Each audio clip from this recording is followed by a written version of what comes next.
आज की हम लोग शुरू करते हैं। कल हम लोग बात कर रहे थे एनडी मेरिडियन की। एनडी वन पर हम लोगों ने चर्चा किया था और आपको बताया कि नेक्स्ट जितनी भी सात डॉक्टर वॉल की मेरिडियन है उसमें 1 नंबर पॉइंट डायफ्राम लाइन से नीचे पैर के टोज तक का उपचार करेगा और डायफ्राम से नेक तक का उपचार 2 नंबर पॉइंट करेगा। और हेड रीजन का और हेड रीजन का उपचार जो हेड का अपर ज्वाइंट है उसके ऊपर का उपचार पॉइंट नंबर 3 से होगा। तो ये बात हमेशा याद रखें, एल वाई मेरिडियन को छोड़ करके। तो आपको बहुत ही इंफॉर्मेटिव, कुछ याद करने की बहुत ज्यादा जरूरत नहीं, क्योंकि यहाँ पर हम लोग बात करेंगे, ट्रीटमेंट की बात कर रहे हैं, सब्जेक्ट को पढ़ने की बात कर रहे हैं। तो जो बीच के प्रोटोकॉल्स बनेंगे पेज 40 पर है एमडी मेरिडियन का, जहाँ पर आज हम लोग थोड़ा अपनी बात शुरू कर रहे हैं। और एनडी वन के बाद पेज 40 इन हिंदी और पेज 36 इन हिंदी इंग्लिश। तो आज हम लोग बात करेंगे।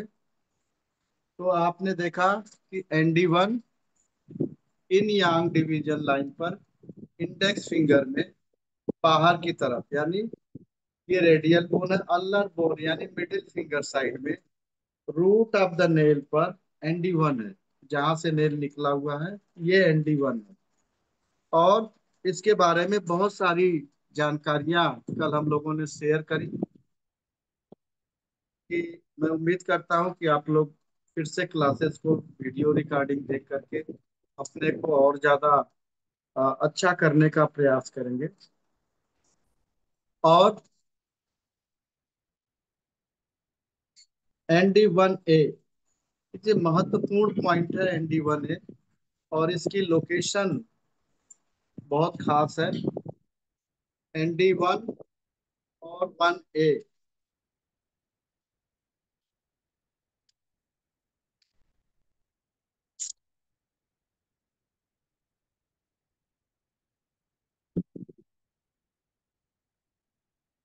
एनडी वन ये जो आपका वात ज्वाइंट है,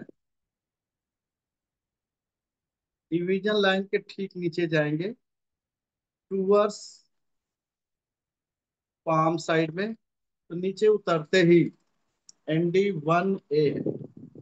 ये सम्मेशन मेजरमेंट पॉइंट है। सम्मेशन मेजरमेंट पॉइंट जब बोला जाए तो these are the function of the entire brain, nervous system की बात कर रहा है कि पूरे नर्वस सिस्टम का फंक्शन ठीक है या नहीं ठीक है, इस पॉइंट के द्वारा हम उसको रिकॉग्नाइज कर सकते हैं। जैसे इसके नीचे जाएंगे गड्ढा सा मिलेगा मोटी हड्डी के ठीक नीचे, ये पॉइंट है एनडी वन ए, बहुत ही इंपॉर्टेंट पॉइंट है। किसका पॉइंट है? पूरा entire autonomic nervous system. Autonomic nervous system मतलब जो सेंट्रल नर्वस सिस्टम और स्पाइनल कार्ड के कंट्रोल में नहीं है, वो ऑटोनॉमिक नर्वस सिस्टम है, जिसमें पैरासिम्पैथेटिक और सिंपैथेटिक नर्वस सिस्टम है। और साथ में spine and brain, spinal cord और ब्रेन दोनों का सम्मेशन मेजरमेंट पॉइंट है। ऑटोनॉमिक नर्वस सिस्टम में कोई गड़बड़ी है, फंक्शनल डिस्टरबेंस है, जिसमें पैरासिम्पैथेटिक और सिंपैथेटिक नर्वस सिस्टम है। और इंटायर कंट्रोल ब्रेन, जिसमें से cranial nerve, 12 pair of cranial nerve और 31 पेयर ऑफ स्पाइनल नर्व, कहीं के फंक्शनल लेवल पर कोई डिस्टरबेंस है, उसके कार्य प्रणाली में कोई गड़बड़ है, तो एनडी वन ए ट्रीट करना चाहिए। और आपका नर्वस सिस्टम ठीक से काम कर रहा है कि नहीं कर रहा है, ये पता करना थोड़ा सा मुश्किल होता है, लोगों को पता ही नहीं चलता कि हमारा नर्वस सिस्टम काम कर रहा है। तो आप देखिए, हम लोग तो ऐसे करते हैं यहाँ पर, ऐसे ये फिंगर रख के हल्का सा प्रेशर देते हैं, पेशेंट उछल जाता है। हमने बताया कि मैं प्रोब का इस्तेमाल कम करता हूँ, फिंगर के इस्तेमाल से पॉइंट मिल जाता है। तो अगर यहाँ पर कोई व्यक्ति आता है, आप ऐसे पकड़िए और ये जॉइंट के नीचे जाइए तो मैं गड्ढा समझिए, आप इससे ऐसे रोल करिए, बहुत पेन मिलता है। और देखिए, अगर ऑटोनॉमिक नर्वस सिस्टम, इम्बैलेंस है तो क्या चीज इम्बैलेंस हो रही है? ऑटोनॉमिक नर्वस सिस्टम का क्या काम है? बहुत मोटी सी बात जाननी है कि हमें ऑटोनॉमिक नर्वस सिस्टम नहीं जानना। छोटी सी बात जाननी है कि इसमें पैरासिम्पैथेटिक और सिंपैथेटिक दो तरह का ब्रेन होता है। तो पैरासिम्पैथेटिक नर्वस सिस्टम क्या करता है कि आपकी बॉडी से, इन्वायरमेंट से, आपकी बॉडी के अंदर जो चेंज होते हैं, इन्वायरमेंट में जो चेंज होता है उसको बॉडी को बताना, और बॉडी उसको ब्रेन को कम्युनिकेट कर देती है। उसके अकॉर्डिंग बॉडी आपको बैलेंस कर लेती है। इसके अलावा सिंपैथेटिक नर्वस सिस्टम क्या करता है? ये ऑटोनॉमिकली होता है, अपने आप होता है। कहते हैं ना, स्वचालित प्रमाण सिस्टम है ये, अपने आप चलता रहता है। तो अब क्या हुआ, बाहर के मैसेज को अंदर ले आना पैरासिम्पैथेटिक है। अगर आप इसको एनर्जी में कन्वर्ट करते हैं तो दिस इज इन, बाहर से सब इकट्ठा कर देती है मैसेज लाकर। और अंदर कोई चेंज होता है और वो शरीर के बाहर और वातावरण में जाके मिलता है, ये सिंपैथेटिक नर्वस सिस्टम। तो ये क्या कहलाता है? अंदर से बाहर फैला रहा है अपने मैसेज को, तो ये यांग है। एक यांग है, एक इन है। हर जगह इन यांग मिलेगा। जहां पर भी आप पूछिए मैं इन यांग बताऊंगा। जहां यांग है, कोई चीज फैल रही है, तो वो यांग है। यांग है तो क्या करेंगे? सेडेट है। कोई चीज कॉन्ट्रैक्ट होके अंदर आ रही है तो क्या करेंगे? उसको टोन करेंगे। तो ज्यादातर लोगों के केसेस में जिनको स्पाइन में, ब्रेन में कोई भी प्रॉब्लम हो, हम लोगों ने देखा है कि इसमें फंक्शनल डिस्टरबेंस होता है। तो फंक्शन इंक्रीज करना है। अगर फंक्शन इंक्रीज करना है तो क्या करेंगे? टोन करेंगे। अब देखिए, इसका भी बहुत सिंपल सा एग्जांपल देते हैं, क्योंकि एग्जांपल हम देंगे तो ये पॉइंट इतना ही नहीं खत्म होगा। बहुत सारे चीजें हैं दिमाग में। जो बच्चा वीक होता है, नर्वसनेस रहता है, कम भाग दौड़ करता है, वहां पर आपको क्या करेंगे? सेडेट करेंगे, नहीं, टोन करेंगे। और जो बच्चा नॉटी है, ओवर एक्टिव है, जिसका खुद पर कंट्रोल नहीं है, तो इसका मतलब है कि नर्वस सिस्टम का फंक्शन इंक्रीज्ड है। वो 1 मिनट टिक के बैठेगा ही नहीं। ऐसे बच्चों में ND1A एक सिंगल पॉइंट सेडेट कर दीजिए। और नहीं सेडेट करना तो एक सिंपल सी मेथी दोनों तरफ लगा दीजिए। आप देखेंगे क्या होगा, बच्चे के फंक्शनल एक्टिविटीज में चेंज आने लगेगा थोड़े दिन में। ऐसा नहीं कि आज लगाया और आज ही आपको रिजल्ट मिल जाएगा, नहीं। This take time. तो आप देखिए, अगर किसी की स्पाइन में सर्वाइकल से लेकर के लंबर या टेलबोन तक कोई प्रॉब्लम है और पेशेंट क्रॉनिक आया है, तो ऐसे कंडीशन में आप एक समेशन मेजरमेंट पॉइंट को देखेंगे। तो ये स्पाइन के फंक्शन को, स्पाइन का फंक्शन क्या है? आपकी बॉडी को खड़ा रखने का, आपकी बॉडी को आर्गन को ब्रेन से कम्युनिकेट करने का, और आपकी बॉडी को आगे पीछे झुकने उठने में मदद करने का। तो वहां पर इलास्टिसिटी है। तो इलास्टिसिटी कब होगी? जब वो कॉन्ट्रैक्ट हो जाएगा, कम हो जाएगी। और जब फैल जाएगा तो क्या होगा? इलास्टिसिटी ज्यादा होगी, आप ज्यादा बेंड कर पाएंगे। तो ऐसी कंडीशंस में, जैसे कुछ लोग बैठे बैठे बैठे आगे झुक गए, झुकते गए झुकते गए, और उनका सिर कहाँ गया? घुटने तक पहुंच गया। तो इसका क्या है? स्पाइन बहुत लचीली है। तो उस लचीलापन को दूर करने के लिए, अगर लचीलापन है यानी इलास्टिक ज्यादा है, तो ND1A को सेडेट करना चाहिए। और इलास्टिसिटी अगर कम है तो ND1A को टोन करना चाहिए। मतलब एक सिंपल सा फॉर्मूला है जिसको हमें समझ के चलना नहीं होगा। तो ये बहुत ही अच्छी चीज है जिसको हमें समझना है। तो ये आपके ब्रेन का, अगर कोई व्यक्ति बहुत लचीला है माइंड से, कहते हैं ना बहुत सॉफ्ट माइंड का है, और सॉफ्ट माइंड के होने से क्या होगा? तो वो अपने सारे काम खराब कर देता है, होता ना साहब? तो इतना भी सॉफ्ट ना हो। जैसे आपने देखा कि ब्रेन का फंक्शन में आपने एक शब्द आपको कल बताया था, मलेशिया, यानी सॉफ्टनिंग ऑफ ब्रेन।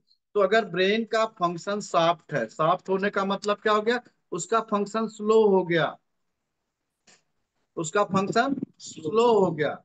तो क्या करेंगे इसको, तो फैल गया है, डायलेटेड है, डायलेटेड है तो सेडेट करेंगे, इलास्टिसिटी टू मच है तो सेडेट करेंगे।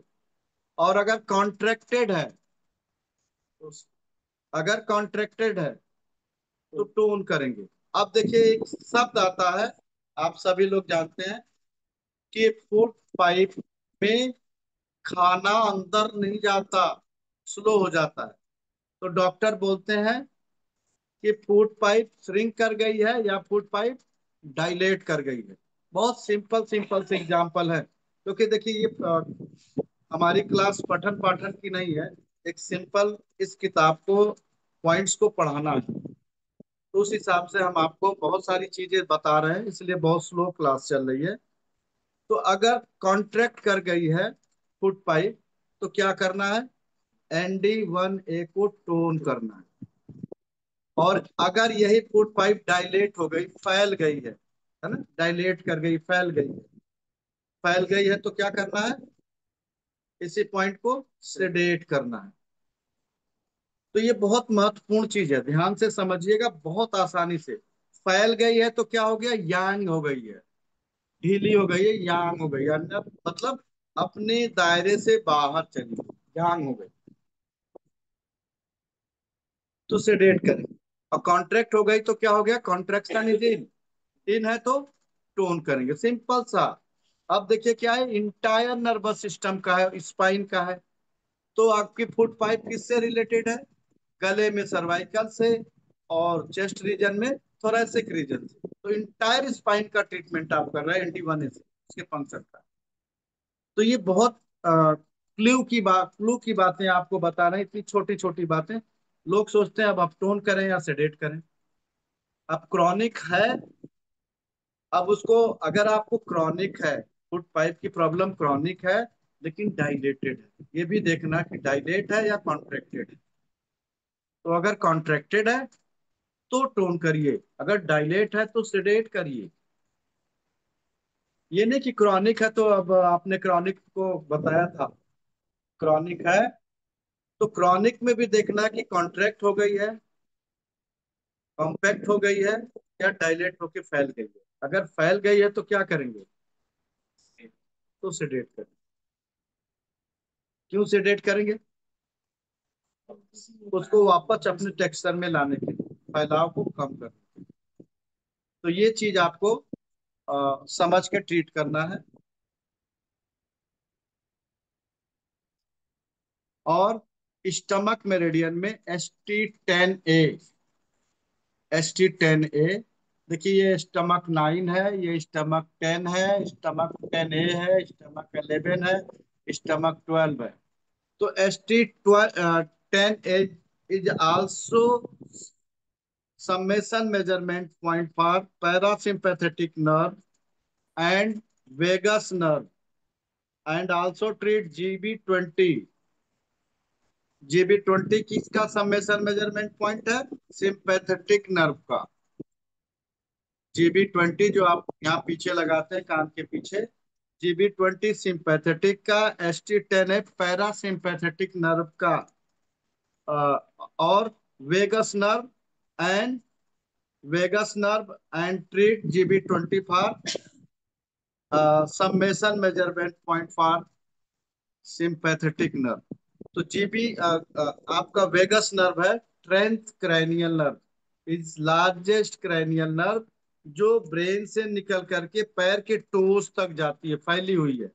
तो सिंपैथेटिक नर्व का काम क्या है, मैसेज को सेंटर से चारों तरफ फैलाने का।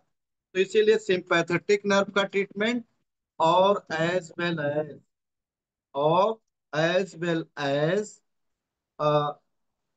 वेगस नर्व का GB20 से करते हैं। अब BP बढ़ गया तो क्या हुआ, ब्लड वेसल्स का फैलाव बढ़ गया, तो GB20 को सेडेट करते हैं। अगर BP लो हो गया तो GB20 को टोन करते हैं। आप लोगों ने देखा होगा ब्लड प्रेशर में 1 पॉइंट के बुक में खेमका सर ने दिया, अगर ब्लड प्रेशर हाई हो तो GB20 सेडेट करना चाहिए। तो it's also control vagus nerve as well as sympathetic nervous system. और ST10 किसको कंट्रोल करता है? पैरासिम्पैथेटिक का, अगर बॉडी कॉन्ट्रैक्ट हो रही है। And also treat UB11B summation measurement point.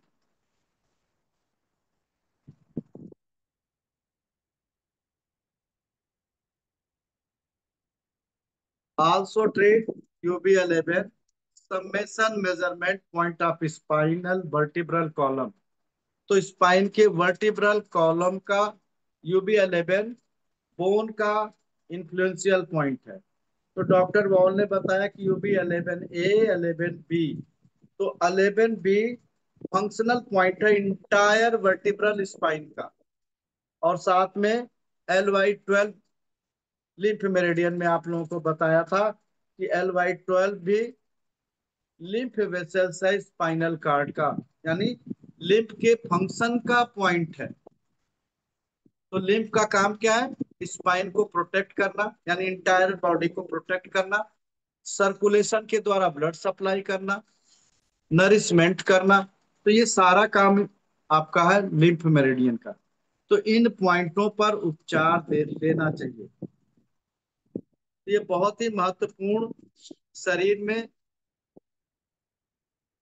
जो हमारा सिस्टम है वो इच्छानुसार करने वाले पैरासिम्पैथेटिक नर्व और सिंपैथेटिक नर्व के संचालन के लिए आपको ST10A और GB20 के साथ NT1A कनेक्ट करना चाहिए।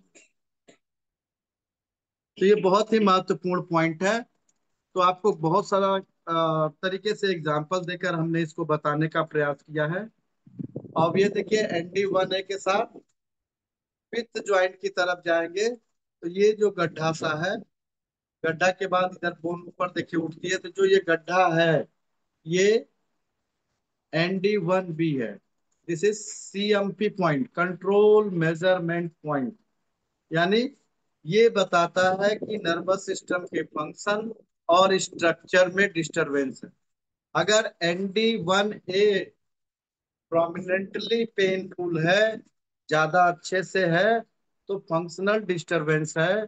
और ND1B में फंक्शन और स्ट्रक्चर दोनों का डिस्टरबेंस होता है।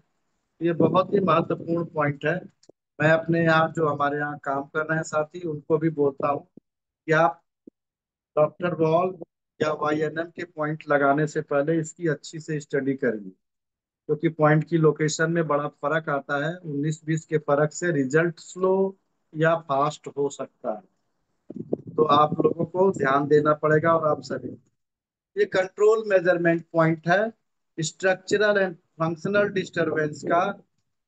ये डीजनरेटिव चेंजेस पेरिफेरल यानी स्पाइन से 31 पेयर और सेंट्रल नर्वस सिस्टम से 12 पेयर ऑफ क्रैनियल नर्व का उपचार इस बिंदु के द्वारा होता है।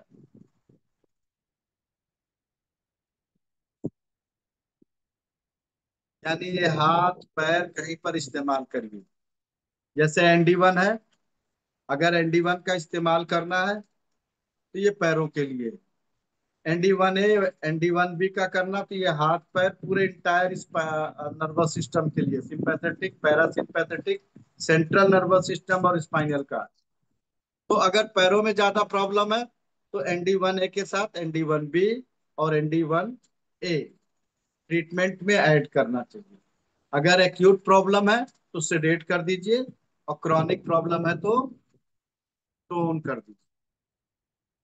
अब ये चीज देखनी है कि नर्व फैल गई है, सिकुड़ गई है, तो उसके हिसाब से भी आपको अपनी स्ट्रेचडी जो हम बता रहे हैं उसको चेंज करना पड़ेगा, क्योंकि हर समय एनर्जी का स्वरूप एक जैसा नहीं होगा, क्रॉनिक में भी और एक्यूट में भी। ये देखना पड़ेगा।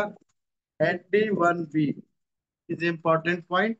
इसके बाद फिफ्थ ज्वाइंट से नीचे की तरफ, यानी आप अपने पाम की तरफ जाते हैं, तो इसमें एक और महत्वपूर्ण पॉइंट पॉइंट आता है, ND1C। This is important point, important point. This is measurement point of meninges surrounding brain and spinal cord. यानी ब्रेन और स्पाइन के अंदर जो आपकी मेनेंजेस लगी हुई है, जिसको आप मेनेंजेस कहते हैं, उस वो पॉइंट्स है मेनेंजेस को देखने वाला, ND1C। अब मेनेंजाइटिस हो जाए, मेनेंजाइटिस हो जाए। मेनेंजाइटिस का नाम सब आप लोगों ने सुना है, बुखार होता है जब हाई फीवर होता है 104 5 से ज्यादा, और तो ब्रेन ब्रेन की जो आउटर कवरिंग है मेनेंजेस, वो कॉन्ट्रैक्ट हो जाती है, आइटिस इन्फ्लेम कर जाती है।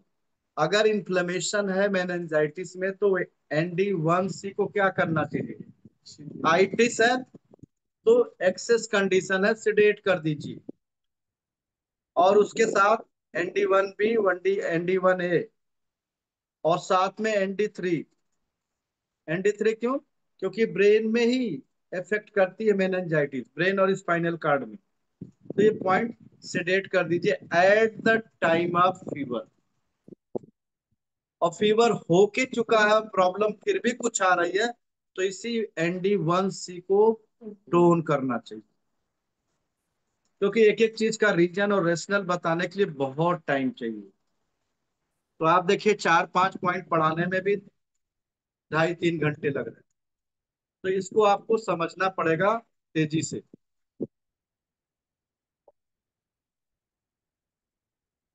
तो आप देखिए मेनेंजाइटिस, मेनेंजिस की 3 लेयर होती है।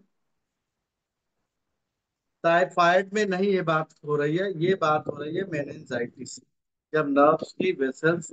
अब टाइफाइड में क्या होता है?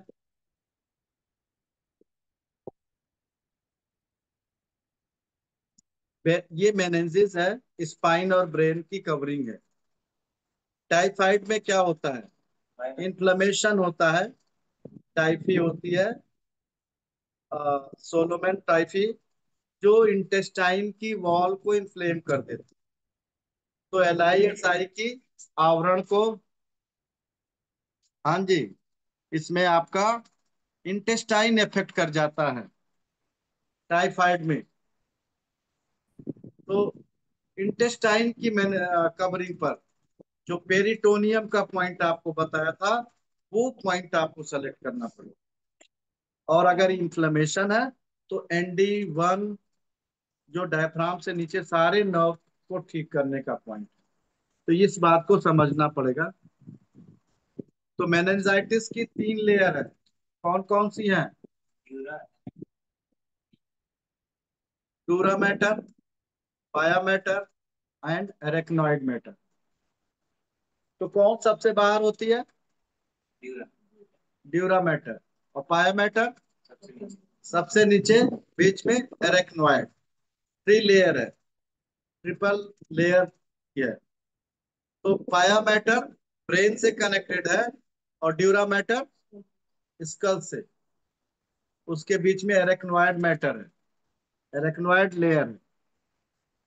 तो ये बहुत महत्वपूर्ण पॉइंट है मेनिंजाइटिस। अब मेनिंजाइटिस को पहचानेंगे कैसे? जब मेनिंजेस में इन्फ्लेमेशन हो जाएगा, आप यहाँ किसी को हाई फीवर हो तुरंत पहचान लीजिए। डॉक्टर 3 दिन में डायग्नोज करेगा, आप 1 मिनट में। पेशेंट को क्या करना है?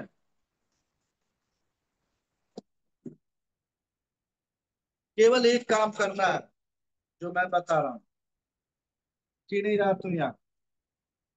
देखो ये है, इसको फीवर है, हाई फीवर है 104 5। तो इसकी गर्दन को ये पीछे की तरफ जाएगी, ठीक है। ND1C को तो बाद में प्रेस करेंगे सर। पेशेंट को ऐसे देखो ना, उसकी गर्दन को आगे झुकाओ। जिसको मेनिंजाइटिस अगर हो गई है प्राइमरली, तो अगर आप गर्दन ऐसे आगे झुकाते हैं, और फिर ये वापस पीछे की तरफ अपने आप भागती है, बिना किसी सब उसके।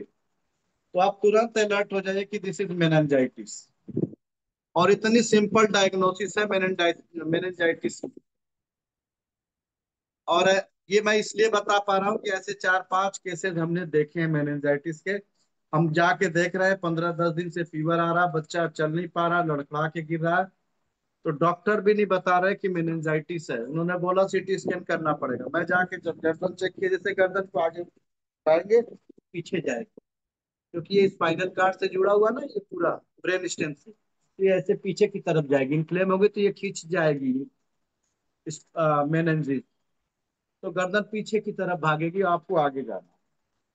अगर आगे नहीं होल्ड हो रही है और पीछे ही अपने आप जा रही है, तो ये कंफर्म मेनिंजाइटिस है। कोई नहीं कह सकता कि नहीं है। तब ऐसे कंडीशन में ND1C पॉइंट तो बाद में देखिए। गांव के लोग थोड़ी जानते हैं कि ND1C, आज हम पढ़ रहे हैं तो हम जानते हैं। ये बहुत सिंपल सी डायग्नोसिस है। अगर आप इसको समझ जाएंगे तो डेफिनेटली आपके लिए कोई प्रॉब्लम होनी नहीं है। और मेनिंजाइटिस को ट्रीट करने का काज जो है, इस पॉइंट को ट्रीट करने से मेनिंजाइटिस ट्रीट हो जाती है, and also effect cause of the meningitis. और जो मेनिंजाइटिस की वजह से ब्रेन के अंदर चेंजेज आते हैं, लेजन्स आते हैं, उनको भी इफेक्ट करती है। और ऐसे पेशेंट को स्टूल और यूरिन अगर रुक गया तो बहुत ही मुश्किल है। तो इसके लिए TW19 measurement point for meninges of brain. Brain की मेनेंजिस में TW1C के साथ, सॉरी, ND1C के साथ TW19 बहुत महत्वपूर्ण पॉइंट है। अब देखिए, मेनेंजिस अगर हिल गई तो क्या है, आउटर कवरिंग हिल गई, तो ब्रेन के अंदर एक, आप लोगों को हमने बार बार बताया, मल्टीपल स्क्लेरोसिस। अगर मल्टीपल स्क्लेरोसिस है तो उसमें भी ND1C। अगर स्क्लेरोसिस है, स्क्लेरोसिस का मतलब स्केलिंग हट जाना, जो ऊपर की स्केल है, यानी ऊपर जो का आवरण है वो हट जाना, जिसको एमाइलिन शीथ बोलते हैं। अगर वो हट जा रही है तब आप इसको ND1C को टोन करिए। और देखिए, जिनको भी मल्टीपल स्क्लेरोसिस होती है उसको अर्ली एज में फीवर होने से, हाई फीवर होने से, 104-105 होने से, ये बाद में लेटर एज में 35-40 साल की एज में इसके इफेक्ट दिखते हैं। और उस समय नहीं दिखते हैं, बच्चा फिर से खेलने कूदने लगता है और हम बिल्कुल फ्री हो जाते हैं। और हमारे पास कोई चारा भी नहीं है, क्योंकि डॉक्टर इसका कुछ कर ही नहीं सकता। लेकिन आपके पास आज यहाँ पर सिंपल से ट्रीटमेंट है, ND1C और TW19। अगर फीवर है, सेडेट कर दीजिए। उसके बाद अगर कोई प्रॉब्लम रह जाती है, फीवर ठीक होने के बाद इन्हीं पॉइंटों को टोन कर दीजिए। तो जो कॉन्ट्रेक्शन हुआ है, आप देखिए, कोई भी चीज अगर आग के सामने ले जाइए तो क्या होती है, धीरे धीरे कॉन्ट्रैक्ट होने लग जाती है, पिघल के कॉन्ट्रैक्ट होने लग जाती है।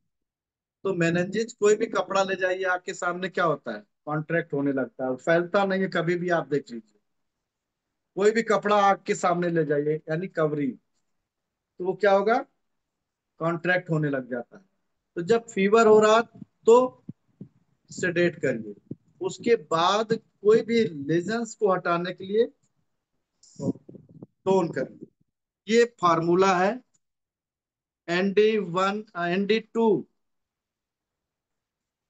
ND2, देखिए ये आपका है ND1C।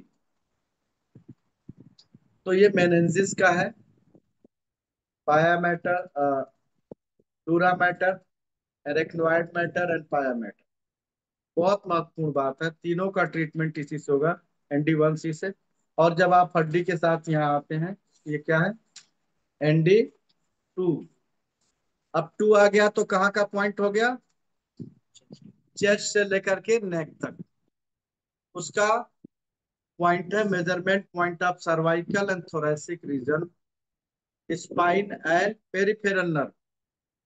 यानी सर्वाइकल से जो नर्व्स निकलती है 7 पेयर, और थोरेसिक से 12 पेयर, उसका मेजरमेंट का पॉइंट है। तो सर्वाइकल का पेन, थोरेसिक रीजन में पेन, तो इसको आपको ND2 पर उपचार करना चाहिए। अगर आपको मसल्स में स्प्रेन आ जाता अचानक से, गर्दन ठीक है और अचानक से स्प्रेन आ गया, तो क्या करना चाहिए? सेडेट करना चाहिए। और सूजन नहीं है यहाँ पर, इस एरिया में इन्फ्लेमेशन नहीं है, और क्रॉनिक है, तो ND1 ND2 को टोन करना चाहिए। तो थोरेसिक स्पाइन डिजेनरेशन पर ND2 के साथ UB29 पर उपचार देना चाहिए। देखिए कितना अच्छा कॉम्बिनेशन बना के दिया है। अगर थोरेसिक बोन में डीजनरेशन है तो ND2 के साथ UB29 पर उपचार देना चाहिए। ये बहुत ही महत्वपूर्ण कॉम्बिनेशन है। और सर्वाइकल का डिजनरेशन है तो ND2 के साथ SI6 डिस्टल पॉइंट है सर्वाइकल के लिए, और थोरेसिक के लिए UB29 डिस्टल पॉइंट है। तो ये बहुत ही महत्वपूर्ण ट्रीटमेंट है। तो SI6 nerve of upper extremities and cervical degeneration में काम करता है। तो टू ट्रीट अपर एक्सट्रीमिटीज, अगर आपको हाथ में, सर्वाइकल में, गर्दन में प्रॉब्लम है, हाथ के साथ आता है, नेक में है, उसके साथ हाथ में भी आता है, या बाह में, पूरे कंधे में होता है, तो SI6 के साथ, ND2 के साथ और भी पॉइंट आपको लेने हैं। जैसे परसों की क्लास में हमने बताया था, LY6 lymph congestion of arm. Arm में अगर कंजेशन हो गया है लिम्फ का, यानी यहाँ से टॉक्सिक सबस्टेंस नहीं है, टॉक्सिक सबस्टेंस अगर नहीं आ रहा है, तो आप इसमें ट्रीट कर सकते हैं। तो लिम्फ का मतलब क्या हुआ? टॉक्सिक सबस्टेंस हटाने का। फिर आपको देखिए LU8 is the veins of arm. जो हाथ में वेन्स हैं, जो हाथ के ब्लड को वापस हार्ट में ले जाने का काम करती हैं, उसको ट्रीट करना है। अगर, और दूसरा है LU7 आर्टरीज ऑफ आर्म,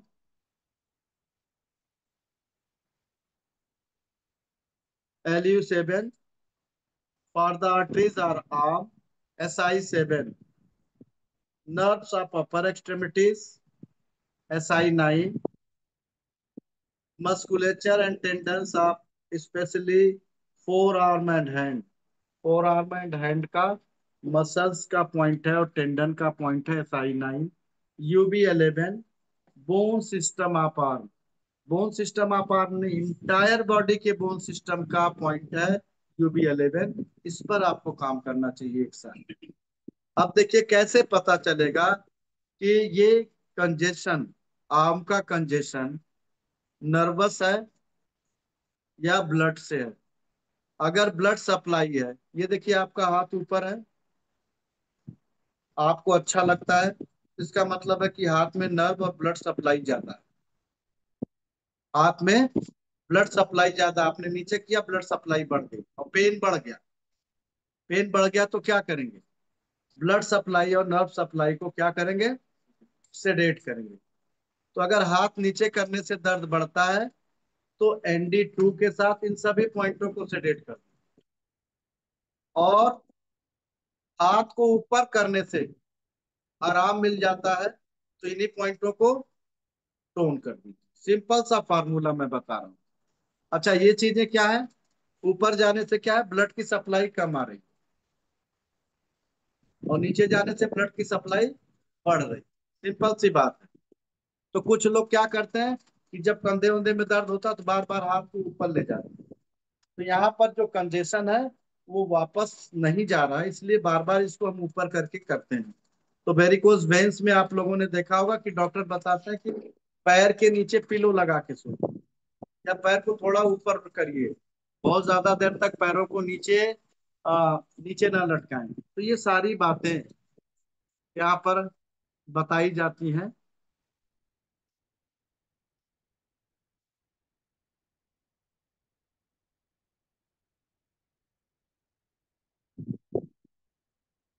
ये सारी बातें बताई जाती है। अब देखिए, नेक्स्ट पॉइंट है ND3। तो देखिए यहाँ पर ND2 था। अब इसी बोन के, ये बोन है, इस बोन के ठीक नीचे जाते हैं ये गड्ढे में, बिल्कुल गड्ढे में ND3 है। हाँ, तो ऐसी तरह ये देखिए क्या है, ND3। ND3 है, ये मेजरमेंट पॉइंट है ब्रेन सिस्टम का, सेरेबेलम का, इंसेफ्लॉन का मतलब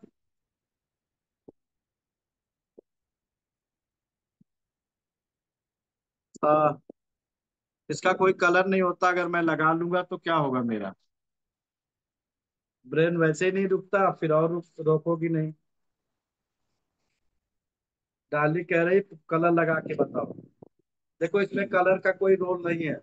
आप इस बोन की तरफ आइए, ये बोन, फिंगर की इस बोन की तरफ आइए, और उसके डीप लेवल पर जहां गड्ढा मिलता हो, टूवर्ड्स इंडेक्स फिंगर साइड में प्रेशर देके गड्ढा खोजिए, आपको पॉइंट मिलेगा। तो ये ब्रेन सिस्टम के बारे में बताता है। इंसेफ्लॉन का मतलब होता है ब्रेन। तो ये आपका पॉइंट है ND3। बहुत इंपॉर्टेंट पॉइंट है ND3, इंटायर ब्रेन का पॉइंट है। तो अगर प्रोसेस ऑफ डिजनरेशन है पूरे ब्रेन का, तो ट्रीट ND3। अगर डिजनरेशन शुरू हो गया है तो ND3 को टोन करना चाहिए। और अगर कोई स्ट्रोक हुआ है तो सेडेट करना चाहिए एट ए टाइम। अभी इसका सारा हम बता देंगे 2 मिनट में, आप लोग समझिएगा। ND3, ND3A, इसी को आप देखिए, ये हमने लगाया है ND3, और इसी बोन के सहारे चलिए, यहाँ सा गड्ढा सा मिलेगा, ये ND4 है, और इन दोनों के बीच में क्या है, ND3 है। इसके और इसके बीच में ये क्या है, ND3A है। तो दोनों को समझ लीजिए, बहुत महत्वपूर्ण पॉइंट है। तो ये आपके ND3 मेजरमेंट पॉइंट है आपके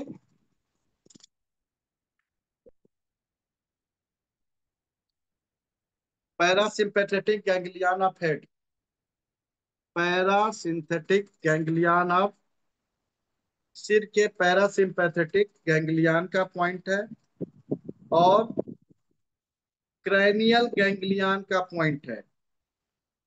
क्रैनियल गैंग्लियन क्या है, जितनी भी वहां से पेयर ऑफ नर्व्स निकलती हैं उन सबके गैंग्लियन का वहीं से निकलती हैं। और this is also CMP of parasympathetic area, parasympathetic और सिंपैथेटिक ऑफ क्रैनियम। क्रैनियम से जो नर्व्स निकलती हैं जो पैरासिम्पेथेटिक कंट्रोल करती है, उनका मेजरमेंट का पॉइंट है। और ND4 क्या है, CMP पॉइंट है, control measurement of cranial nerve. Cranial nerve 12 pair of cranial nerves हैं। 42 पेज पर आप लोग देखिए, क्रैनियल नर्व के नाम दिए हैं, कहाँ से निकलती है उसके बारे में बताया गया है, ये समझने का विषय है। तो फर्स्ट क्रैनियल नर्व्स है ऑल्फैक्टरी नर्व्स। तो ऑल्फैक्टरी नर्व स्मेल के लिए, सेंस ऑफ स्मेल, और ये कहाँ से निकलती है, फोर ब्रेन से। फोर ब्रेन कहाँ पर होता है, पीछे का, जिसका सेंटर पॉइंट है GB, गवर्निंग बेसल 23-1, और साथ में नर्व ट्रीटमेंट पॉइंट है UB2-1। ये UB2 और ये UB2-1। ये बहुत ही महत्वपूर्ण पॉइंट है। दूसरे नंबर की नर्व है ऑप्टिक नर्व। ये आपके आंख से देखने की चेतना को देखता है, ऑप्टिक नर्व्स है। ये भी इसका मास्टर पॉइंट न्यूक्लियस है, गवर्निंग वेसल 23-1 और GB1-1 इसका ट्रीटमेंट पॉइंट है। तो गवर्निंग, अगर आपकी ऑप्टिक नर्व्स में प्रॉब्लम है, आइस की ऑप्टिक नर्व्स में, जो आपको चित्रों को बना करके ऑप्टिक चियाजमाइटा के द्वारा उल्टा आपकी फिगर सीधा दिखाता है, वो ऑप्टिक नर्व्स है। और उसके लिए आपका पहला और अंतिम ट्रीटमेंट है गवर्निंग वेसल 23-1 और GB1-1। इन पॉइंटों को ट्रीट करना चाहिए। अब तीसरी है ऑकुलोमोटर नर्व, आंख की मोटर नर्व, जो मिड ब्रेन और I3 को देखती है, आई ऑर्बिट मेरिडियन के 3 नंबर पॉइंट के साथ कनेक्टेड है। मिड ब्रेन, मिड ब्रेन आप सभी लोग जानते हैं कहाँ होता है। पहले मेडुला होता है, उसके ऊपर पांस होता है, उसके ऊपर मिड ब्रेन होता है, और सेरेबेलम के साथ मिला देते हैं तो ये ब्रेन स्टेम बन जाता है। तो कहाँ से निकलता है? मिड ब्रेन से निकलता है ऑकुलोमोटर। ये आंख की ही नर्व है, फिर से आंख की नर्व है। तो सबसे ज्यादा नर्व कहाँ पर है? आंख की। ऑकुलोमोटर मिड ब्रेन से I3 से, और साथ में देखिए मिड ब्रेन का जो मेन पॉइंट दिया गया है वो गॉल ब्लेडर का 9 नंबर। ये गॉल ब्लेडर का 9 नंबर है, और गॉल ब्लेडर 10A के साथ इसका ट्रीटमेंट करते हैं। और ट्रोक्लियर नर्व, 4th नंबर की नर्व है ट्रोक्लियर्स नर्व। ये भी आंख की मोटर नर्व्स है, GB9 के साथ I1 और GB28 का पॉइंट है। और सबसे बड़ा पॉइंट क्या है? Trigeminal nerves. इसको ट्राइजेमिनल क्यों कहते हैं? क्योंकि ये आपके यहाँ से आइस को और आपके जॉ को, तीनों को इफेक्ट करती है एक साथ, इसलिए इसको ट्राइजेमिनल नर्व्स कहते हैं। और इसकी ओरिजिन 3 जगह से हुई है, पॉन्स, मिड ब्रेन और मेडुला। अरे श्रुति जी, जो पढ़ा रहे हैं उसको पढ़ो, आइस के बारे में मत पढ़ो, ना तो ये यही रह जाएगा।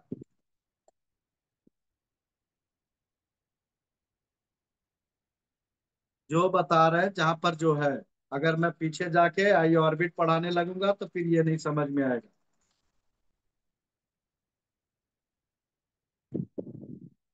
तो ट्राइजेमिनल नर्व 3 सेंटर से निकलती है, pons, midbrain and medulla. तो पॉन्स में UB9, मिड ब्रेन में GB9 और मेडुला में UB10। ये तीनों पॉइंट, और इसका जो ट्रीटमेंट का मेन पॉइंट है GB3। अगर ट्राइजेमिनल नर्व्स का सीवियर पेन हो तो ND4 के साथ UB9, GB3 and UB10 sedate करना चाहिए, अगर सीवियर पेन है तो इसलिए हम आपको बता रहे हैं। देखिए, सबसे ज्यादा नर्व्स जो है आंखों को इफेक्ट करती हैं। अब्ड्यूसेंस नर्व्स आई की मोटर नर्व्स है, जो पांच से निकलती है। देखिए, 3-4 पॉइंट याद रखना आपको। UB9, GB9, UB10, सारी नर्व्स इसी के आसपास से निकल रही हैं। और ये क्या है? मेडुला, पॉन्स, मिड ब्रेन, ये क्या है? पैरासिम्पैथेटिक नर्वस सिस्टम को गवर्न करते हैं। और इन क्रैनियल नर्व्स के माध्यम से पैरासिम्पैथेटिक नर्व्स को ब्रेन कंट्रोल करने का काम करता है। ब्रेन नहीं करता, इनसे करवाता है, खुद नहीं करता। सेंट्रल नर्वस सिस्टम में क्या है? 4 of the brain and 4 lobe, बाकी ये ब्रेन स्टेम। तो जब भी ब्रेन स्टेम में प्रॉब्लम आएगी, डॉक्टर छेड़ेगा ही नहीं। पॉन्स में प्रॉब्लम आ गई, मेडुला में प्रॉब्लम आ गई, तो डॉक्टर कभी इस पर छेड़ा छेड़ी करेगा नहीं। अगर यहाँ पर ट्यूमर बन गया, सिस्ट बन गया, तो कभी भी नहीं छेड़ेगा, कहेगा भैया जितना दिन जी रहे जीने दो।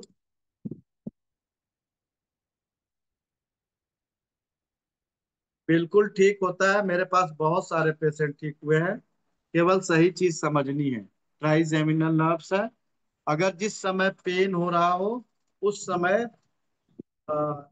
UB9, GB9, GB3, UB10 के साथ ND को सेलेक्ट करें। अभी रिसेंटली यहाँ पर एक पेशेंट लेडी आ रही हैं जिनको बहुत ज्यादा सीवियर पेन था। पॉइंट लगाते ही अगले दिन ठीक हो गई ना। और फिर हमको लगता है 2-4 सीटिंग और आई थी, उसके बाद नहीं आई और ठीक है। ऐसे बहुत सारे केस हैं। तो डिफिकल्ट है, कहने का मतलब क्या है, डिफिकल्ट है, लेकिन हमारे पास ट्रीटमेंट है, मेडिसिन में नहीं है। जितना भी ज्यादा नर्व्स का पेन के लिए न्यूरोबियान्स या जो भी लेते रहिए, होता कुछ नहीं है। ये बात सही है प्रशांत जी। छठे नंबर की नर्व्स है क्रैनियल नर्व्स, एब्ड्यूसेंस। आठ की मोटर नर्व है। इसका मास्टर पॉइंट है UB9 and I2। I orbit meridian में I2। आप इसे किताब के पिछले लास्ट के मेरिडियन में देखेंगे तो सब बना हुआ स्ट्रक्चर है। और सेवेंथ नंबर की जो नर्व्स है वो फेसियल नर्व्स है। पूरे फेस को देखती है फेसियल नर्व्स। तो देखिए इसका भी पॉइंट है। अब ट्राइजेमिनल नर्व यहाँ से यहाँ तक फैलती है, तो देखिए इसमें UB9 ही उसका मास्टर पॉइंट है। और खास पॉइंट क्या है, TW16A-1, ये भी उसका मास्टर पॉइंट है। और वेस्टिबुलर नर्व जो आपको हियरिंग के लिए इफेक्ट करती है, जिनका हियरिंग लॉस होता हो उनके लिए UB9 टोन करना चाहिए, क्योंकि हियरिंग लॉस हो रही है। तो वेस्टिबुलर नर्व्स का पॉइंट है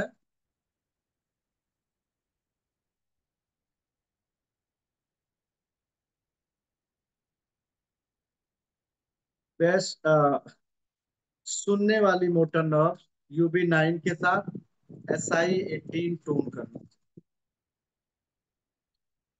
तो अगर फेसियल नर्व जिस समय वेस पॉलिसी हो रही हो उस समय इन्हीं पॉइंटों को सेडेट करते हैं जो फेसियल नर्व से रिलेटेड है। लेकिन फेसियल नर्व फेसियल वेस पॉलिसी हो के चुकी है और उसकी मूवमेंट और गति को ठीक करना है, तो इन्हीं पॉइंट को टोन करना। ठीक है पल्लवी जी।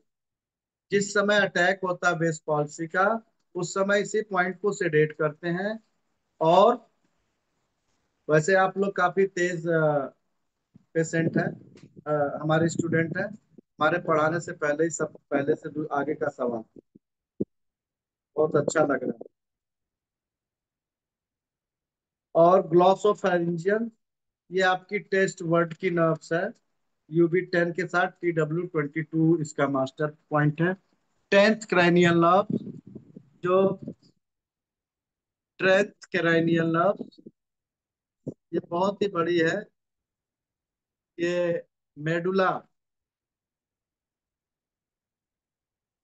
मेडुला से निकलती है। और UB10 उसका मास्टर पॉइंट है। और ST10A सबमेशन मेजरमेंट पॉइंट है। और क्या है, अभी बताया था ND मेरिडियन में। हाँ हाँ, ठीक है। क्या बोलते रहते हैं। UB10A, ST10A।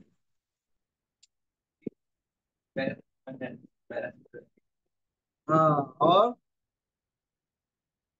आप लोग इतना जल्दी भूल जाते हैं।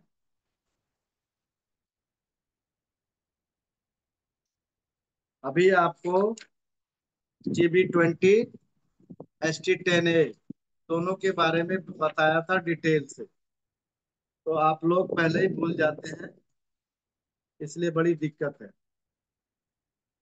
ND1A functional disturbance. तो आपको अगर वेगस नर्व की प्रॉब्लम है तो UB10 के साथ summation measurement point functional disturbance point of nervous system ST10A, GB11B के साथ ND1A ऐड करना चाहिए। वेगस नर्व की। 11th क्रैनियल नर्व्स है एसेसरी। एसेसरी नर्व ये मेडुला से निकलती है, मेडुला से, मेडुला 10 से। UB10A-1 इसका ट्रीटमेंट पॉइंट है। हाइपोग्लॉसिस नर्व ये भी जीभ से रिलेटेड है, टंग से रिलेटेड है। UB10 सॉलो करने के लिए जब खाना हम अंदर ले जाते हैं तो सॉलोइंग सिस्टम को देखता है। अगर कोई खाना नहीं निगल पाता है तो UB10 के साथ साथ ND4 पर उपचार करना चाहिए। तो देखिए इसमें कुछ खास बातें जिनको जानना जरूरी है हमें, वो है स्पेशल।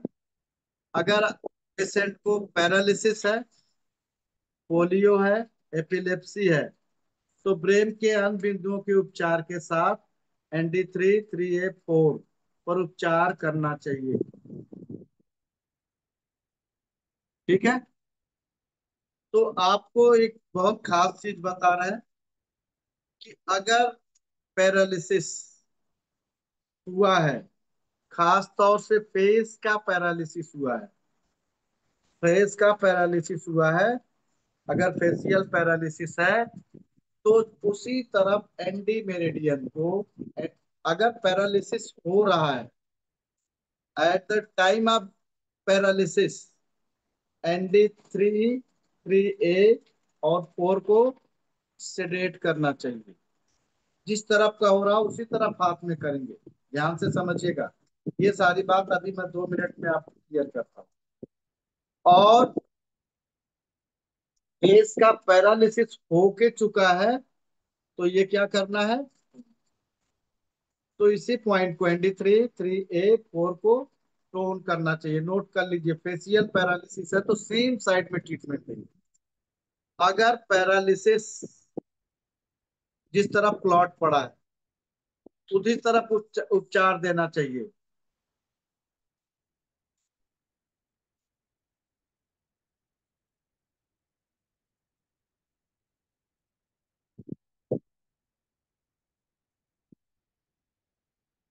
और अगर आपकी क्रैनियल नर्व्स है, देखिए आपकी 12 में से 11 क्रैनियल नर्व सिर्फ फेस और फेस के रीजन को कनेक्ट करती है।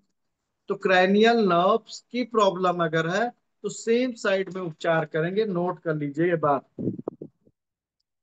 अपर मोटर न्यूरॉन डिजीज में 22 सिंड्रोम्स होते हैं अपर मोटर न्यूरॉन डिजीज में, तो इसको दोनों तरफ उपचार करना चाहिए। Lower motor new lower motor neuron disease में फ्लैसिड सिंड्रोम आते हैं। फ्लैसिड का मतलब, फ्लैसिड का मतलब फैला हुआ। आप देखो पैरालिसिस सिंड्रोम दो तरह के होते हैं। एक तो हाथ ऐसे उंगलियां अंदर चली जाती है, खोलना पड़ता है, खोलिए फिर वापस आ जाती है, ये कॉन्ट्रैक्टेड है, स्पास्टिक टाइप ऑफ पैरालिसिस। और अगर हाथ वाथ ऐसे झूल जाए, पकड़ो और ऐसे गिर जाए अपने आप, ये फ्लैसिड साइड टाइप का। तो अगर फ्लैसिड है, जिसको बचपन से पोलियो है, इन पॉइंटों को टोन करना चाहिए। और बाद में भी हो जाता है तो भी टोन ही करना चाहिए। तो बाई सिंड्रोम में ND3 3A 4 का ब्रेन से संबंधित भाग का उपचार करें जहां पर ब्रेन अफेक्टेड है।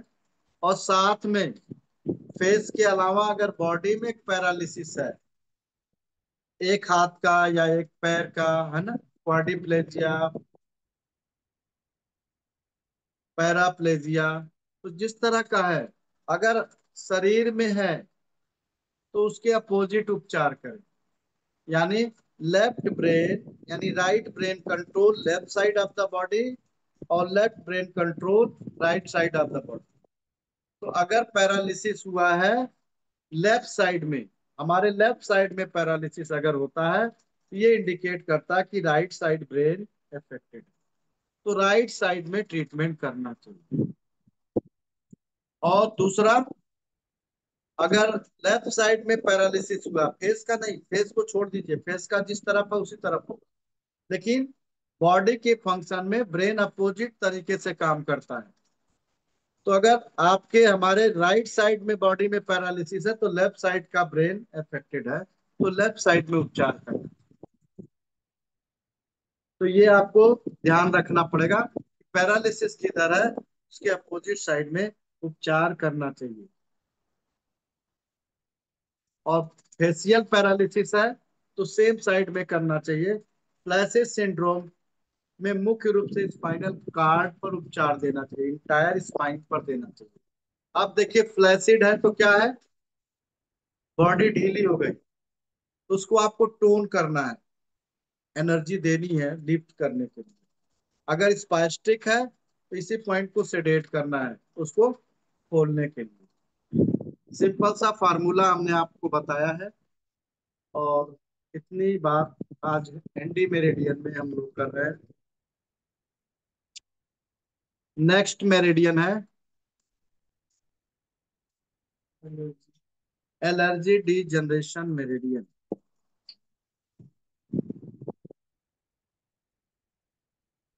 चैप्टर 6 है, पेज 40 इन इंग्लिश, 44 इन हिंदी। तो इसको आपको हमें समझना है। एलर्जी, इसका नाम दिया डॉक्टर ने एलर्जी डी जनरेशन या vascular D generation. Vessels, vessels का मतलब मेरिडियन, वेसल्स का मतलब महा एनर्जी स्रोत, मेरिडियन का मतलब ऊर्जा प्रवाह पथ, एक सामान्य ऊर्जा प्रवाह पथ। अगर वेसल्स बोला तो मेरिडियन से बड़ी। तो वेस्कुलर का मतलब होता है ब्लड वेसल्स से, आर्टरीज एंड वेन्स में। अगर डी जनरेशन होता है तो एलर्जी क्रिएट करता है। और ये मेरिडियन हमारे मिडिल फिंगर में अर्लर साइड से होके फ्लो करती है, स्मॉल फिंगर साइड से, बिल्कुल इनियांग डिवीजन लाइन से होकर के जाती है। और इस मेरिडियन में कुल 5 बिंदु हैं मेन रूप से। और ये भी मेरिडियन बाईलेटरल है। अब आपको ये देखना है कि ये एलर्जी क्या है। यह मेरिडियन सभी प्रकार की एलर्जी का उपचार करती है। एलर्जिक प्रॉब्लम को आप ठीक कर सकती हैं। एलर्जी इज, एलर्जी का मतलब एक्सेस कंडीशन। तो अभी तक जितने भी केस हम लोगों ने देखा है कि जिसमें 99% एलर्जी मेरिडियन को सेडेट करना होता है। तो एलर्जी मेरिडियन किसका उपचार करती है? स्किन एलर्जीज का, एलर्जिक कोलाइटिस का, बड़ी आंत में एलर्जिक कोलाइटिस, पेट में हल्का दर्द उठेगा, फिर वो कॉन्वोल्यूशन यानी मरोड़े उठेंगे और पुट्टी आएगी, या तो व्हाइट कलर की पुट्टी आएगी या रेड कलर की आएगी, ब्लडी। तो बड़ी आंत में एलर्जिक कोलाइटिस, अब आपने कुछ ऐसी चीज खाया या वहां पर जो ब्लड वेसल्स जा रही हैं वो ब्लड वेसल्स एलर्जाइज, यानी उन ब्लड वेसल्स में ब्लड का फ्लो ठीक से नहीं हो रहा है। तो एलर्जिक, एलर्जिक कोलाइटिस, अगर एलर्जिक कोलाइटिस है तो AD1 को सेडेट करना चाहिए। आपको बताया था कि 1 2 3, 3 नंबर याद रखिएगा। एलर्जिक गैस्ट्रोफी यानी एलर्जिक गैस्ट्रिक की प्रॉब्लम है तो AD1 को सेडेट करना चाहिए। कुछ भी खाया और गैस बनने लग गई, बोले कि हमने तो सिर्फ घिया की सब्जी खाई थी और गैस बनने लग गई, उससे पहले बिल्कुल ठीक था, तो आपको AD1 सेडेट करना पड़ेगा। आर्ट्रियल स्क्लेरोसिस बहुत महत्वपूर्ण चीज है। ब्लड वेसल्स का हार्ड हो जाना और जगह जगह से फट जाना। आपके सबके घर में रबर की पाइप होगी जिससे आप पौधों को पानी देते हैं। नई पाइप लाइए और उसको ऐसे फैलाइए तो इस इलास्टिक होती है, फैल जाती है। लेकिन जब पुरानी हो जाती है तो थोड़ा हार्ड हो जाती है, जब आप फैलाओगे तो बीच से क्या होता है, क्रैक्स दिखते हैं। वही क्रैक्स आपकी आर्टरीज यानी ब्लड वेसल्स में होता है, तो उसी को एलर्जी डी जनरेशन कहा जाता है। अब उस तरह की एलर्जी हो गई है, यानी ब्लड वेसल्स जगह जगह से क्रैक्ड है, तो बॉडी के अंदर बॉडी फ्लूइड गंदा अच्छा सब उसमें आता जाता रहेगा, और वो क्या क्रिएट करेगा, एलर्जी क्रिएट करेगा। आर्ट्रियल स्क्लेरेसिस, आर्टरीज स्क्लेरेसिस का मतलब hardening of blood vessels, arteries का हार्ड हो जाना, कड़ा होके फटने लग जाना, इसको आर्ट्रियल स्क्लेरेसिस कहते हैं।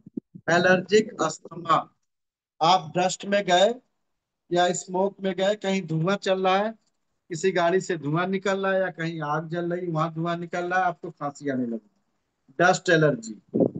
उन सभी का इलाज, एलर्जिक ऑफ साइनसेस, साइनसेस के एलर्जी का उपचार भी यहीं पर करते हैं। एलर्जिक ऑफ हाई फीवर, किसी को एलर्जी होकर अचानक से हाई फीवर हो जाता है। और rhinitis, rhinitis is the allergic rhinitis इसको बोलते हैं। रेनाइटिस का मतलब आप अपने कमरे में बैठे हो, बाहर गए, थोड़ी गर्मी लगी और आपको छींके पर छींक आने लगी, और पानी जैसा पतला पानी आपके नाक से बहने लगा। बहुत सारे लोगों को आप देखा होगा कि जब महिलाएं खास तौर से जब चपाती बनाने जाती है गैस के पास, वहां गर्मी उठती है तो उनको छींके आना शुरू हो जाता है, तो ये एलर्जिक रेनाइटिस है। Allergy due to the dental problem, देखिए सबसे बड़ा कारण क्या है एलर्जीज का, डेंटल प्रॉब्लम। जब हम लोग खेमका सर के साथ बैठते थे तो वो बताते थे कि जो लोग दांतों में फीलिंग और ये सब करवाते हैं ना, सोने चांदी लगवाते हैं सुंदर दिखने के लिए, वो इतनी एलर्जेंट होते हैं कि ऐसे आदमी के पेट की प्रॉब्लम शुरू हो जाती है जो कभी खत्म नहीं होती। ये दांत में फीलिंग करवाना और कैपिंग करवाना, रूट कैनाल करवाना, ये सब एलर्जी क्रिएट करता है। Allergic due to the dental problem. तो अभी तक हम लोग एलर्जी का जो ट्रीटमेंट करते थे वो कुछ पॉइंटों के माध्यम से करते थे और आराम मिल जाता था, ठीक नहीं होता था। तो एलर्जी डिजनरेशन से उसमें आराम मिलना शुरू हुआ। यह मेरिडियन एलर्जी के कारण और क्योर, कारण को भी और क्योर को भी, जी बिल्कुल उचित शाह जी, ये पॉइंट बहुत अच्छे हैं। यह मेरिडियन एलर्जी के कारण और निवारण दोनों को ठीक करती है। डॉक्टर वॉल ने सिद्ध किया कि आर्ट्रियल स्क्लेरोसिस या उससे होने वाली हार्ट की ट्रबल भी एलर्जी के कारण होती है। यानी हार्ट की मैक्सिमम प्रॉब्लम का कारण क्या होता है, एलर्जी। इसका इलाज एलर्जी मेरिडियन के माध्यम से करने से लाभ मिलता है। तो हम लोग एलर्जी मेरिडियन के साथ सीआई मेरिडियन का, सर्कुलेशन की मेरिडियन पर भी उपचार करते हैं। प्रथम मेरिडियन का उपचार करने से हृदय की धमनियों में रुकावट का जो बढ़ना रुक जाता है, और धीरे धीरे आर्टरीज की रुकावट कम हो जाती है। तो डॉक्टर वॉल ने बोला व्हाट इज एलर्जी, एलर्जी क्या है, allergy is normal reactivity of body, खास तौर से इम्यूनोलॉजिकल सिम्टम, हमारे इम्यून सिस्टम के जो इम्यूनोलॉजिकल सिस्टम हमारी बॉडी का है, अगर वो एबनॉर्मल है तो एलर्जी क्रिएट करती है।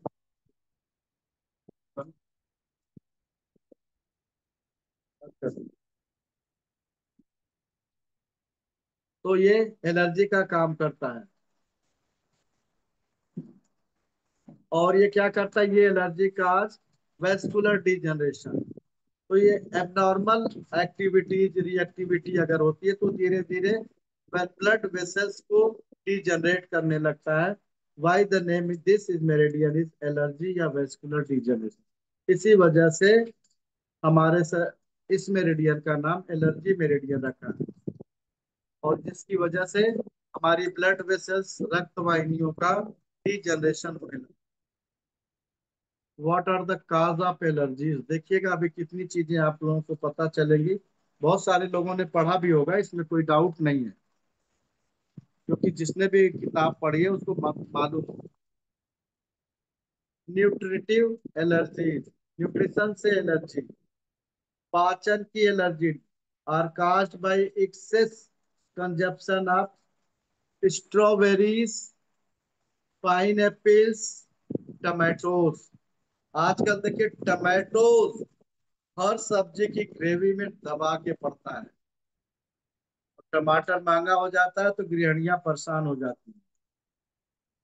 5-7 प्याज, 5-7 टमाटर, उसको पीसा और उसकी ग्रेवी बन गया। एक्सेस, ये एक्सेस की बात हम हो रही है। स्ट्रॉबेरीज अधिक मात्रा में कंजप्ट करना। बहुत सारे लोग कहते हैं ना पाइन एप्पल खाने से वजन कम होता है, तो पाइन एप्पल खा जाते हैं ढेर सारा, वो भी एलर्जी का कारण है। देखिए टोमेटोज, टमाटर बहुत बड़ा एलर्जी का कारण है। तो टमाटर का इस्तेमाल कम से कम हो। पुराने समय में अनीता जी सब्जियों में 1-2 टमाटर पड़ जाता था। अब 2-3 की सब्जी भी बनती तो 2-3 टमाटर की ग्रेवी बनती है, क्योंकि सूखा बनाना है ना जी अच्छा वाला। तो थोड़ा सा इस सब चीजों से बचें। नट्स, जो भी नट्स है, मूंगफली है, ये आपका क्या कहते हैं, बादाम है। लोग खूब दबा के खाते हैं कि बादाम खाने से सेहत अच्छी होती है, बाबा रामदेव बताते हैं। तो ये देखिए ये क्या कारण है एलर्जी का। Nuts, meets, fish, fat like milk, दूध क्या, फैट, बहुत ज्यादा दूध की मलाई खाते हैं लोग, बड़ा अच्छा लगता है, वो एलर्जी करता है। Milk allergies and eggs etcetera. ये न्यूट्रिटिव एलर्जी है। देखिए इसमें क्या क्या दिया, स्ट्रॉबेरी, पाइनएप्पल, टमाटो। तो जो हम रोज में यूज करते हैं उसमें टमाटो ही आ रहा है। और सभी घरों में 4 लोगों की सब्जी में सुबह शाम मिला के 4 टमाटर तो पड़ ही जाते हैं। अनीता जी कह रही ज्यादा, तो संभलना है। Chemical energy allergy are caused by processing agent of all kind of food। जो केमिकल प्रोसेस करके हमारे पैकेट बंद सामान आते हैं, ये जो छोटे छोटे पैकेट्स में वफेल्स आते हैं ना, ये क्या कहते हैं, चिप्स, कुरकुरे, पता नहीं और क्या क्या पैकेटों में लोग बड़ा ऐसे उंगली लगा लगा के खाते हैं। ये प्रोसेस्ड है, ये सबसे ज्यादा एलर्जी करते हैं।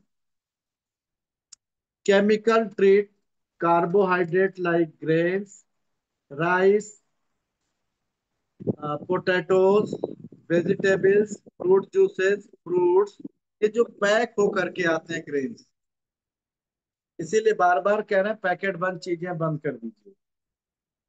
सिट्रस फूड, दे दे काज एलर्जी, इन्फ्लेमेशन, आप यूरिनरी ब्लडर म्यूकोसा। ये सारा केमिकल कहाँ जाता है चेंज होके, यूरिन के रूप में ब्लडर में। तो यूरिनरी ब्लडर म्यूकोसा प्रॉब्लम हो जाती है, तो ये बड़ी मुश्किल होती है ठीक होना। It cause of this type of allergies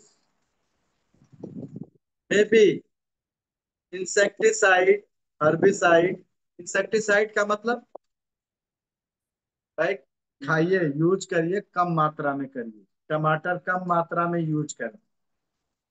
insecticide, herbicide, छोटे छोटे सब्जियों के पौधों पर, घिया, तोरई, टिंडे के जो पौधे होते हैं ना, उन पर इंसेक्टिसाइड डाले जाते हैं, जिससे कि उसकी पेड़ मर जाए। हाँ, स्प्रे करा जाता है। तो वो इंसेक्टिसाइड, इंसेक्ट मारने के लिए। हर्बिसाइड, पत्तियों को कीड़े खाते हैं वो ना खा पाए, जिससे वो अच्छी ग्रोथ करे। Applied in vegetables and fruits, ये आपका। अब देखिए काज ऑफ हेड एलर्जी।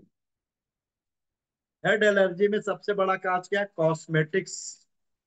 क्या कॉस्मेटिक्स, शैम्पू, यस, और बहुत ऐसी चीजें जो लगा लगा के बालों को चमकाते हैं।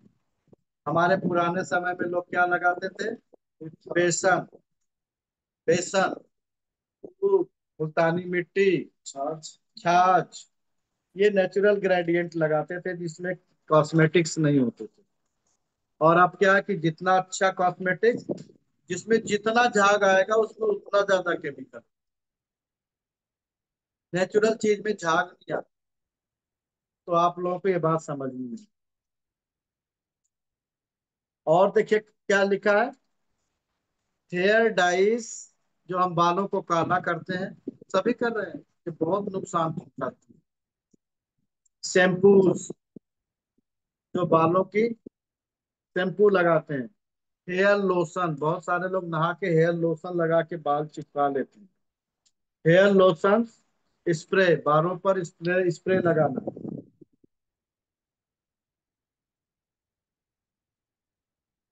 और क्रेयॉन्स, जो रंगीन खड़ियां होती हैं जिनका यूज करते हैं हम लोग अपनी लाइफ में। मास्क, ये जो चेहरे पर मास्क वगैरह लगा करके उसको सुंदर बनाते हैं, वो भी। It is cosmetic for darkening of eyes disease, dark eyes लगा हटाने के लिए जो करते हैं। eyelashes के लिए होता है वो मस्कारा, हाँ ऐसे हाँ, ऐसे छुड़ाते जाओ, आप जानती है इसका मतलब, मस्कारा। फेशियल क्रीम, चेहरे पर जितनी भी तरह का क्रीम लगाई, चेहरे पर क्या करना है, घर में घूम रहे हैं, आपके घर में दूध होता है, ऊपर की मलाई हाथ में लिया लगा लिया, या देसी घी लिया लगा लिया, देखिए कितना स्मूथ होता है आपका चेहरा। पहले लोग यही लगाते थे, या मस्टर्ड आयल। और देखिए नेल वार्निश, बढ़िया बढ़िया नेल पॉलिश आजकल देखिए खूब चल रहा है, क्या कहते हैं, नेल टैटू भी बना रहे हैं लोग, ऐसे लंबा लंबा करके, बड़ा अच्छा लगता है। कल ही एक बच्ची आई थी, उसको हमने बोला कि क्या लगा रखा है, क्या सर एक्सटेंड करा रखा है। हमने कहा थोड़ा और एक्सटेंड करा दो, इतना बड़ा करा लो कि जहां जाओ वहीं फंस जाए। तो नहीं लगाने चाहिए, हमने कहा नहीं लगाने चाहिए। तो आज आई थी तो निकाल के आई थी। हाँ, वो शाहरुख खान और दीपिका पादुकोण के बालों और उसके सब। अब देखिए क्या लिखा, आफ्टर सेव लोशन, सेविंग कराने के बाद जो हम आफ्टर सेव लगाते हैं, वो भी नुकसान बहुत करता है। डेंटल मटेरियल्स, दांतों पर लगाए जाने वाला एक एक मटेरियल इसी तरीके का होता है। ये बहुत बड़ी चीज है, देखिए आप, आज आपको समझ में आ जाए। डेंटल फीलिंग्स, एमेलगाम, यानी जिसको पारा कहते हैं, क्राइस्टलेक, a synthetic material made from the acryl acrylic acid, acrylic acid से ये बनी होती है।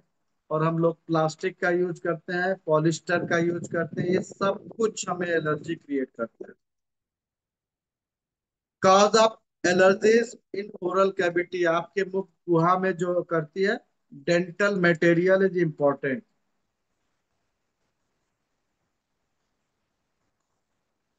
इंट्रावेनस या इंट्रामस्कुलर मेडिकेमेंट गिवन, अगर आपको इंजेक्शन दिया जा रहा है, इंट्रावेनस, इंट्रावेनस इंजेक्शन दिया जा रहा है, या मेडिसिन दी जा रही है, जो सीधे आपके मसल्स से या आपके वेन्स के द्वारा दी जाती है, ये सारे आपके माउथ एलर्जी के लिए रिस्पॉन्सिबल। भाई इन्फेक्शन तो खत्म होता है, लेकिन माउथ इन्फेक्शन हो जाता है। आप एंटीबायोटिक खाते हैं तो मुंह क्यों पक जाता है, ढेर सारी खाइए, क्यों पक जाता है, एंटीबायोटिक तो कीड़े मार दी, फिर एंटीबायोटिक का इफेक्ट क्या हुआ, मुंह में छाले आ गए।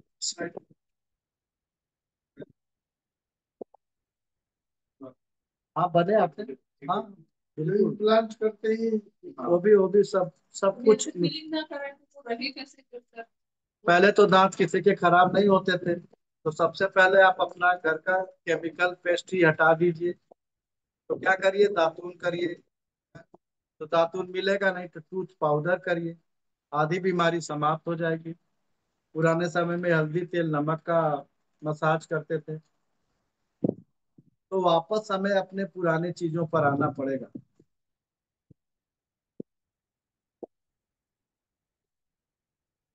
Allergy are often caused by pig meat, eggs, fish, meat extract, milk, fertilisers जो खेतों में डाली जाती है, पॉलन, डस्ट, इसमें अस्थमा होता है। इंसेक्टिसाइड, वॉशिंग पाउडर, डिटर्जेंट, इन सब से भी एलर्जी होती है। ये सब केमिकल हैं, सारे केमिकल हैं, इससे एलर्जी होती है। इसको बात को समझना है। What are the acquired allergy? Acquired allergy किसे कहते हैं? Allergy which are not inherited but are contracted as a result or factor acting from the originating from outside of organism is called acquired। यानी कुछ बाहर से चीजें अगर आप खा रहे हैं स्पेशली, उसकी वजह से अगर आपको बीमारी आ रही है तो वो एक्वायर्ड एलर्जी कहलाती है। और अपार्जित एलर्जी उसे कहते हैं जो जन्म से, जन्मोत्तर यानी माता पिता से नहीं, जन्म के बाद आती है। यानी जन्म के बाद आपके खाने पीने की बिहेवियर से आती है, तो ये आनुवांशिकी की नहीं होती है, एक्वायर्ड। टाइप ऑफ एलर्जी, कितने तरह की एलर्जी होती है? तीन तरह की। तो पहला क्या है? Antibodies, medicated allergies, cell medicated allergy, mix antibodies and cell medicated allergy. तो देखिए इसके तीनों के बारे में थोड़ा थोड़ा सा दिया हुआ है। Antibodies medicated allergy, this type of allergy are cause immediately within minutes. Antibodies की वजह से, तो जैसे ही आपको इफेक्ट करती है तुरंत बॉडी को इफेक्ट करती है। This acute type of allergy, acute type. अगर एक्यूट टाइप की एलर्जी है तो क्या करेंगे आप? इसको सेडेट करेंगे। This type of allergy reaction include food allergy, खाना खाया और एलर्जी हो गई, पेट में दर्द हो गया, लूज मोशन हो गया, और पता चला कि पूरे शरीर में खारिश होने लगी, रेड हो गया शरीर, अल्टीकेरिया जैसा हो गया।